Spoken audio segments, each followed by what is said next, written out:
Hey everybody, welcome to the property chat with me, K2 the Jizo, and in this week's video I'm going to show you how I use a 70% back room flip rule to buy the house as it is and then flip it over to the back room to be fully functioning back room. My people, family, community property, this is not new. This has been there forever. I just looked at it and said, people who are flipping the houses, they're using this rule. I've read about this rule on the manage your money like a fucking grown up. I've read about it, I've heard about it, I've learned about it for so long. And to the point that I was able to just implement it into the backroom space. I'm going to show you exactly the process from buying to converting it, and then we'll show you the numbers. You know, one thing that I like, it's the numbers. I'm investing in this for a long term, of course, but numbers are way more important. Numbers are important. If numbers don't make sense, I don't get in there. I don't touch anything because numbers has to make sense first. But remember, guys, you can look at a spreadsheet. Numbers can make sense, as Vusi Tembakwayo always says. Oh man, the spreadsheet, it always makes sense. These are the revenues, these are incomes, the expenditures. Yeah, spreadsheet always is correct. But when you come down and do the real work on the land, on the property, sometimes doesn't make sense. Some things go this way, some things goes this way, some things go this way. But if I look at it and I have a plan and it makes sense to me, I'm going to do it, and I'm going to make sure that if things start going left or down, I will then have emergencies, ideas on how to make them move up. So let's jump straight to the video and let's break it down into detail. So let's say the house is selling for 450,000 rents, and it's in a good location, a good township of your choice, of course, right? And what is in the house? What is in the house? Remember, you're not just buying that the house is in a good location. We're looking at what's in there already. So the first thing that's in the house is the house is spacious. It's a 3-bedroom house, very spacious house, and there's 3 backrooms, but they are just average backrooms. It has 1 garage. Like those backrooms are connected to the garage, and like you know, like those backrooms in the township will be like 2 or 3 backrooms with the garage, and then all of them are used as a backroom for rental. And then it's spacious. There's a space where you can just put in 2 bachelor pads, but we're not going to touch on that now. We'll say it has potential. Okay, right, so it's 450. Then you speak to the bank, then the bank gives you that 450. Now you need to work on 70%. What's 70% of 450? That's 315,000 rands. That's 70%. So that's 70%. This is the money that you're going to use to flip, to renovate the property. And then we need to top it up with emergency. Emergency is 10%. Man, you need emergency because a lot of things happen. A lot of things happen in this flipping thing. You get things that you did not expect. If you've done any, man, you know exactly what I'm talking about. If you've done any flip or any renovation, you know what I'm talking about.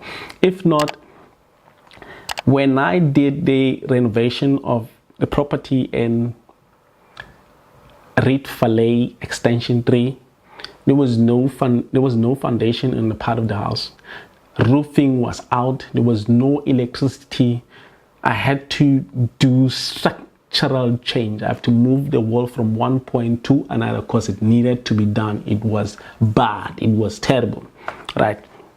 So that 10%, we'll say it's a 10% of 70, then it's 31,500. And then all in all, like this, what you're going to need to fix, combined together, it's 346,500. That's the money that you're going to use to fix this house that you bought for 450,000. And that house has it's a 3-bedroom house. You have 3 bedrooms one garage and a space for at least 1 or 2 bachelor pad that you can put them up in the future. So the future is looking bright. So after you get this, you bought it, then you can go over to the bank again and borrow the money. It's allowed. You can do that. You can do exactly that. You go back to the bank and say, bank, you borrowed me 450. I know, but I need another 346,500 to do the renovation, to improve the property. The bank, they will do the process. They will go there and there, back and forth, assessing what you're talking about, visiting the place. They will, of course, send someone to go see, because they can't just put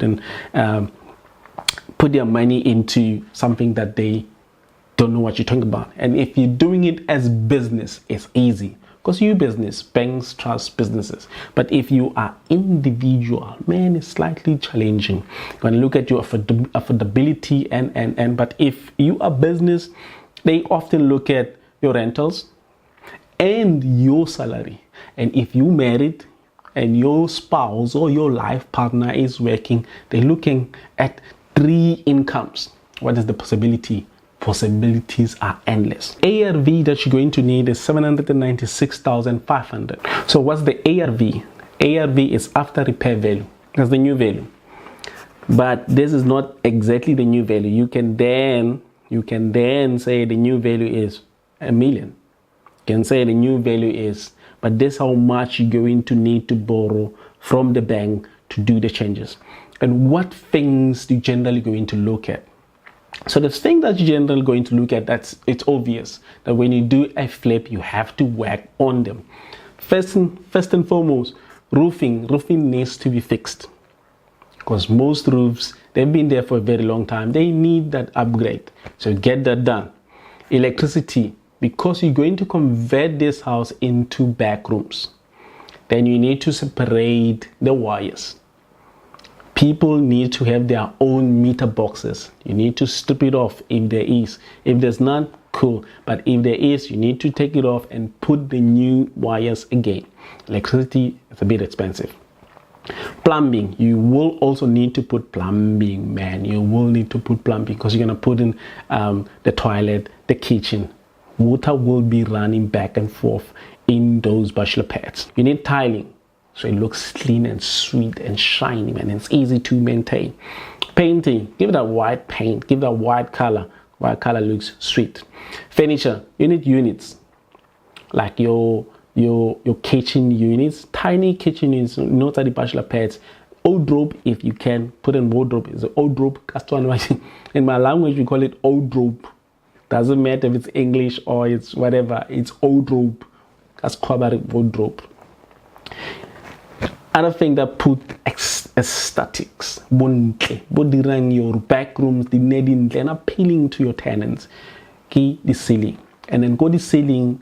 Always I've learned that when I'm putting the ceiling, I need to put the downlights. Downlights last longer and they give your house a touch that is beautiful.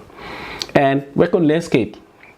Have a tiny garden where people will sit and have fun, or have have a carport where they do a braai, where they chill as a community in a building. And this is how you're going to go about doing it, right? This is what you're going to do now. So the conversion exactly looks like this. So what we do is, from the 3-bedroom house, we're going to convert it to be a 4 bachelor pads. And why is that? How did we come to number 4 bachelor pads? So each room will be a bachelor pad, will be converted to bachelor pad. That's 3. So your sitting room and your kitchen in most houses, they are open plan. So that will be 1 bachelor pad. If you are lucky, you have those places where a kitchen and a bachelor pad are separate, then you can have 5. For now, we're dealing with the open plan, so we're sticking to 4 bachelor pads. Cool. And then 3 bedrooms. Those 3 bedrooms, maybe it's just a normal, ordinary bedrooms. What we do is we convert all of them to bachelor pad. We put in the kitchen, we're putting in the toilet. We just do a slight extension, moving the structure to the side. And then we have one garage. Garage is long. Sometimes it's 9 meters. 9 meters, we just extend it to 12 meters. We cut in between. And then we have 2 fully functioning bachelor pads stand on their own. So in all, we have 7. We have, all in all, we have 4 bachelor pads. We have 9 bachelor pads. So we have 9 bachelor pads now. So we converted a house that was 3 bedroom, 3 backrooms, and 1 garage into 9 bachelor pads. And let's look at money. What we're looking at when we're working on money. Is there potential or no potential in this house, in this building? So 9 bachelor pads. So all in all, we'll say average, we will rent them out for 1,700 each. Each 1,700. That gives us 15,300 rents per month for 9 of them. And then if we multiply that by 12 months, a year, how much will that give us? It will give us 183,600 per year. We are not done. That money, when it comes in, it needs to go out.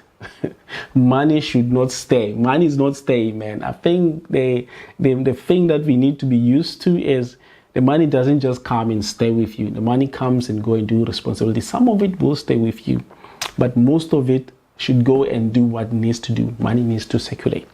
I think that's how money works. That's the rule of money. Responsibilities. You need to pay a bond. So if you went to the bank and you asked for 796,500, you will be paying about 8,000 rents.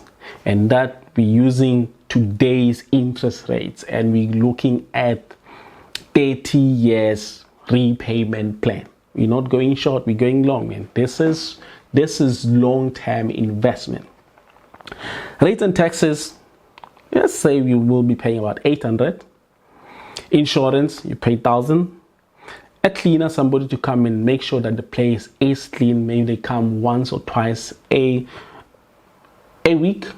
Let's say they come once and they clean. They make sure that on the day where the lorry Amatlagala for collection, they are there.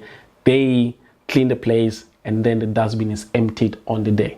And they come again the next week and the next week. So each day you give them 120. So it's going to come over to 500 plus bonus. Okay. So your responsibilities together, that's your bond, rate and taxes, insurance, and a cleaner who's taking care of the place. Remember, you're managing it yourself. So you're going to come to 10,300 rents per month. Those are your responsibilities. And remember, this is your income. Your income is 15,300. And then now your expenditures, your cost, your responsibilities, what you need to take care of per month. This comes with owning a house. If you own a house, you need to do all of these responsibilities. That's how it works.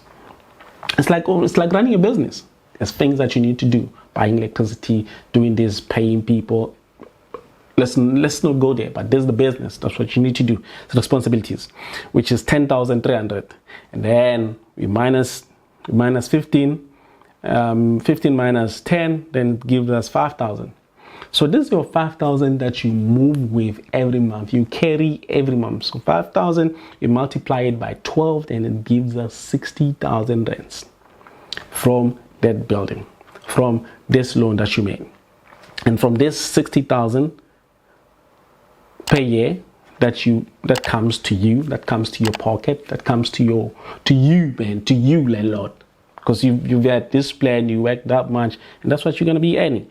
So you can either put it together, so you can work on your emergency fund, you put it together so it runs itself. If there's anything that needs to be fixing, the money doesn't come from your pocket, it comes from your emergency savings. Okay, we need to fix the pipe. Get the money from that account, emergency account, you fix. and anything that needs fixing coming from there, not your pocket, because it comes from your pocket, man, it means it's not fully functioning, it's not running itself, it's not self-sustainable. Yeah, that's the word that I was looking for. It's not self-sustainable. The business is to be self-sustainable. So once it's self-sustainable, then you can grow it to the next point, which brings us to another point. Now you will, once you have your emergencies put together, nicely put together, then you can start saving for building more. Remember, there's a space to put 2 bachelor pads, then you put this money away and you can start building. In a year, 60,000, 2 years, 120, then you can start putting those bachelor pads in 3-4 years, and you all done with those 2 bachelor pads. And these are the numbers. This is what I'm looking at when I'm using the 70% rule. And if this is how it looks like, for me, it makes sense, and I jump in, I get my hands dirty, and I see how it goes. It's not always definite. It's not always certain. It's not always 100%.